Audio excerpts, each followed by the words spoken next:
All right, so we're diving deep into the Pales fire. Pretty devastating. Ripped through Pacific Palisades last week. Yeah. And we're looking at all sorts of stuff here, firsthand accounts from folks who had to get out of there, reporters on the ground, Oh, wow. fire officials, and try to figure out what happened. What can we learn from it? Right. Yeah, it's interesting because it's really a combination of things. You've Yeah. got dry conditions, human activity, and then always the Santa Ana winds. Oh, yeah, the Santa Ana Spring. Like, Yeah. everyone always talks about those in Southern California, but Mm. I don't really know, like, why they make wildfires so much worse. Well, so the Santa Anas are these really dry and powerful winds, and these start way over in the Great Basin, Okay. and they blow west toward the coast, and they get squeezed through canyons and mountain passes, Oh, wow. picking up speed, creating these incredible gusts that, you know, firefighters just absolutely dread. So it's not just that they're strong, it's that they're dry, too. Yeah, and that dryness is key because it sucks the moisture right out of all the vegetation, Oh, wow. turns it into fuel for the fire. Right. Then you got the wind pushing the fire, spreading it around embers, flying ahead to start new fires. Oh, geez. It's a recipe for rapid, uncontrollable spread. Right. And I mean, we saw that. Yeah. How fast this thing spread, right? Oh, yeah. Tiny brush fire to 700 acres, just like that. Yeah, it's classic wind-driven fires. It could just outrun even the best firefighters. And you see that in the footage, right? Absolutely. It's chaotic, people trying to evacuate, Yeah. traffic jams, Palisades drive people just ditching their cars, running down the hill with like whatever they could grab. It's a tough evacuation because there just aren't that many ways out of there. Right. You know, it's dense, it's nestled in the canyon, and when everybody's trying to leave at the same time, Oh, yeah. those roads just get totally overwhelmed. Yeah, you can feel that panic in these YouTube videos we have. Yeah. One reporter, Sarah, she's describing the wind as like coming from all directions. Oh, wow. She's having to move constantly as the flames got closer, and you can just hear it in her voice. Oh, it must have been terrifying, feeling that heat on your back, just trying to do your job. Yeah. And it really highlights the danger that these journalists and first responders are in. For sure. Takes a lot of courage to be there like that. But let's talk about the residents, right? Yeah. The people who actually had to leave their homes. We've got some pretty intense firsthand accounts from people. Yeah, these firsthand accounts are so important because they give you that human perspective that you don't get from just the reports. Right. Exactly. One resident, Stuart, he was saying how he saw fires just popping up out of nowhere. Wow. Like a big plume. Wow. And just emphasizing that even if you put one ember out, Right. another one could land and just start a whole new It's blaze. talking about the domino effect Right. of embers. It's a crucial concept to understand about how these wildfires behave. Okay. One ember gets picked up by the wind, flies a long way, Right. starts a whole new fire far from the main fire front. It's a chain reaction, makes it really hard to contain. So it's like one match starting a whole pile of dry wood. Yeah, exactly. Yeah, you realize like a tiny ember can do so much damage. Yeah, combine that with wind in the dry conditions. Right. No wonder these fires just explode in size. The footage from Palisades Drive is just mind-blowing. Cars getting bulldozed out of the way. Oh, yeah. For emergency vehicles, people running down the hill. Yeah. A reporter having to just abandon her live shot because it was getting too close. It's the raw power of these fires and just how chaotic these evacuations are. Yeah. It's one thing to hear about it on the news. No. It's another thing to see it like that, right? Yeah. To hear those voices, to feel the heat, see those flames. Yeah, it's a visceral experience. Yeah. Really brings home the reality of these disasters. Yeah, and that leads to, I think, a really important question. What are the long-term impacts of these fires? Yeah. Not just on the environment, but on the people, on these communities. Right. That's where we start to see those ripple effects. Right. The consequences that last long after the fire itself is out. Yeah, we saw hints of that in the footage, right? Yeah. Burned out homes, Yeah. the smoky skies, the toll it takes on the people who lost everything. It's not just losing your stuff either. Right. There's the lost jobs, the potential health impacts from breathing all that smoke, Yeah. the trauma Oh, yeah. of living through something like That this. stuff can stick around long after the flames are gone, right? Absolutely. Yeah. And we can't forget about the environmental damage. Right. Tons of smoke and particles in the air affecting the air quality for everyone. And beyond that, right, Yeah. the long-term impact on the ecosystems, Right. watersheds, Mm-hmm. wildlife. Yeah. A whole web of consequences that just spread outward from that first event. I remember reading a report about how wildfire smoke can travel for thousands of miles, Wow. affecting air quality in cities far away, Yeah. even contributing to global warming. It really shows you that these fires have impacts far beyond where they actually happen. Right. Speaking of geographic area, I think it's time we talk about the Eaton Canyon fire. Okay. Which started almost at the same time as the Pales fire. Yeah. Almost like we didn't have enough going on. Right. Mother Nature throws another one at us. Yeah, it shows just how widespread the risk is during these wind events. Yeah. While everyone was focused on Palisades, Right. Eaton Canyon was blowing up, putting even more people in danger. And from the footage, it looked just as bad. Oh, yeah. Huge walls of flame visible from the 210. Wow. Embers flying everywhere, firefighters just battling it out in those insane conditions. And again, the Santa Ana winds are a big part of it. Right. One reporter on the scene, Leanne Agios, she said she had never seen gusts like that before Wow. in all her time covering wildfires. Gee. She described it as like a freight train roaring through the trees. That's a crazy image. Yeah. It really makes you think about the force of those winds. Yeah. The challenges those firefighters faced. Yeah, it's amazing they were able to make any progress at all. Yeah, absolutely. Yeah. But Eaton Canyon had its own unique challenges too. Right. I'm thinking about those senior care facilities right in the path of the fire. Yeah, that's a great example of how disaster response needs to be tailored Right. to the specific needs of the people. Yeah. Evacuating a senior care facility Yeah. is way more complicated than just telling people to drive away. From the footage, it looked like this massive coordinated effort. Yeah. City officials, first responders, regular people all working together to get those residents out. It's great to see that community response, Yeah. but it also shows you how important it is Yeah. to have solid evacuation plans in place, Right. especially for the more vulnerable people. Makes you wonder if we're doing enough as a society Yeah. to prepare for these things, which seem to be happening more and more. Right. That's a question we should all be asking. Because as the climate changes Yeah. and these extreme weather events become more frequent, Right.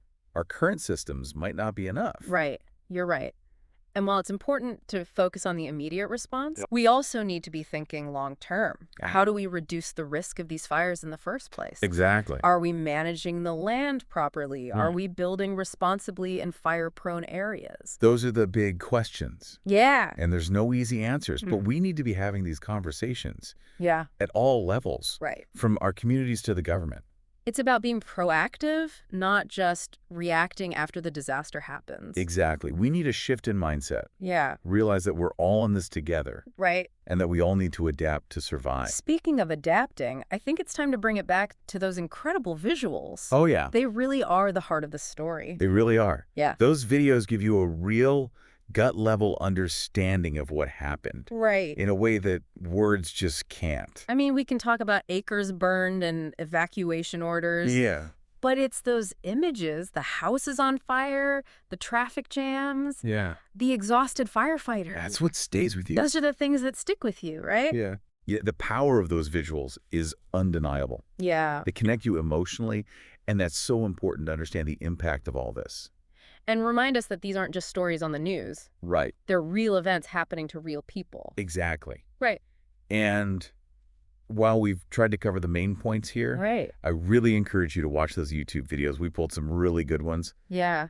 Actually seeing it unfold, hearing the voices, adds a whole other level. Right. It's about putting yourself in that situation. Yeah. Building that empathy. Exactly. That's so important to make real change. Absolutely. All right, so next time, we'll dive even deeper into the aftermath of these fires. Okay. The long-term consequences for the environment Yeah. and the people who call this place home. Yeah, it's a crucial part of the story. See you then. See you then. It really makes you think about how we prepare for these things and make sure we're taking care of everyone. Yeah, for sure. And it's not just getting people out of danger. It's about helping them after, too. Yeah, absolutely. The long-term consequences of these fires are huge, both for the environment and the people. Right. We saw that in the footage, those burned out homes, Yeah. the smoke everywhere, just the emotional toll on those who lost everything. It's so much more than losing stuff, though. Right. People lose their jobs, their health from all the smoke, the Yeah. trauma of going through something like this. Yeah. And those things can last for years. Oh, absolutely. And we can't forget about the environmental damage either. Right. All that smoke and ash in the air affects everyone's breathing. Absolutely. Uh, Tons of it just filling the air. And it goes beyond just air quality, too, right? Yeah. Long-term damage to the ecosystems, Right. the watersheds, the animals. Yeah, it all connects a whole web of consequences coming from that one event. I remember reading that wildfire smoke can travel thousands of miles, Wow. affecting air quality in cities far away, Jeez. even contributing to global warming. crazy to think how far-reaching these impacts are. Yeah, speaking of how far these things reach, I think we need to talk about the Eaton Canyon fire. Right. Started almost at the same time as the Pales fire. Yeah, it was like one disaster wasn't enough. Yeah. Mother Nature decided to throw another one our way. Right. It just shows how dangerous these wind events can be. Absolutely. And while everyone was watching Palisades, Yeah. the Eaton Canyon fire was blowing up, putting more communities at risk. From the footage, it looked just as intense as the Pales fire. Yeah, I bet. Huge walls of flame. You could see them from the 210 freeway. Oh, Embers everywhere. Firefighters doing everything they could in those crazy conditions. those Santa Ana winds again? Right. One reporter, Leanne, she said she'd never seen wind like that in all her years covering wildfires. Really? Yeah, she said it sounded like a freight train roaring through the trees. That's terrifying. I know, right? Gives you a real sense of the power of those winds and what the firefighters were up against. Yeah, those guys are incredible to even make any progress in that. Totally agree.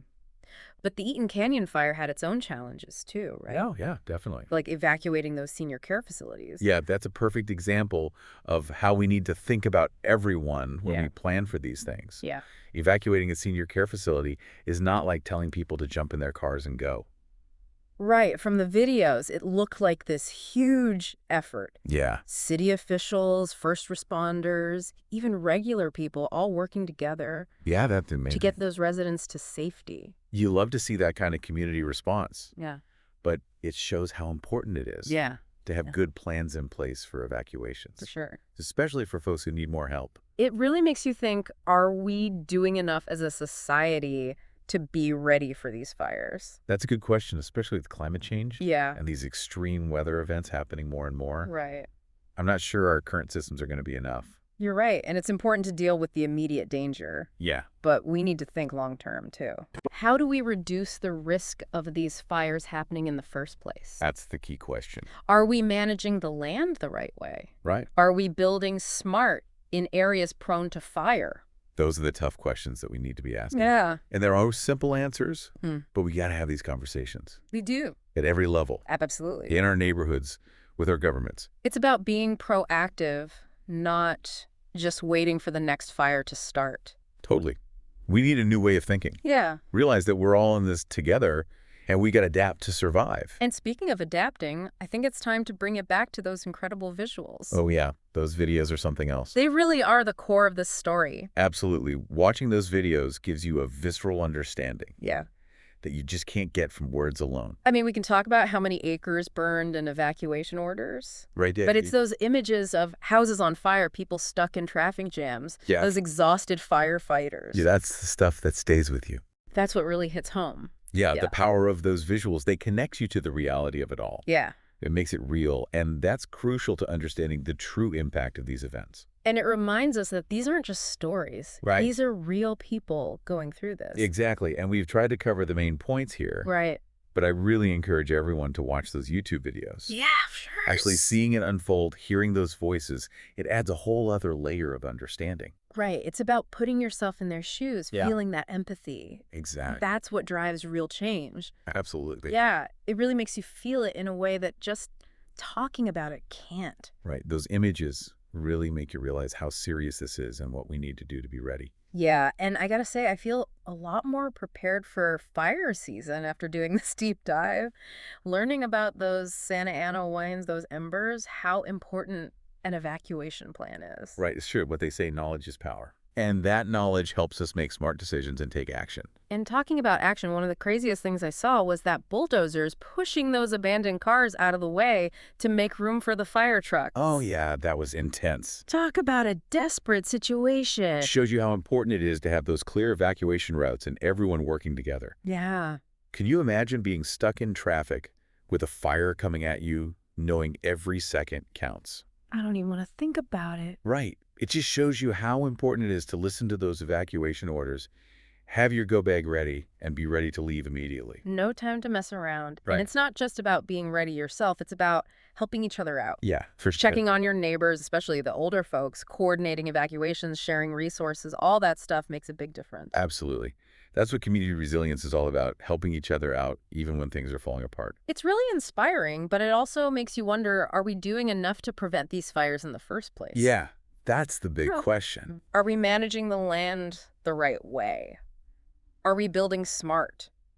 Not putting houses right in the middle of fire-prone areas. Those are the tough questions we need to be asking ourselves. Yeah, and while there aren't any easy answers, we need to at least start talking about it. Absolutely. It needs to be a conversation at every level. Yeah. Our communities, the state, Yes. the whole country. Because this isn't just a California thing, right? Wildfires are getting worse everywhere. It's a global problem fueled by climate change. Yeah, and we've seen how these fires affect areas far beyond where they actually start. Absolutely. The smoke from the Palisades fire traveled all the way to Santa Monica and beyond. Right. It all connects. Yeah, it reminds us that we're all connected and the choices we make affect everyone.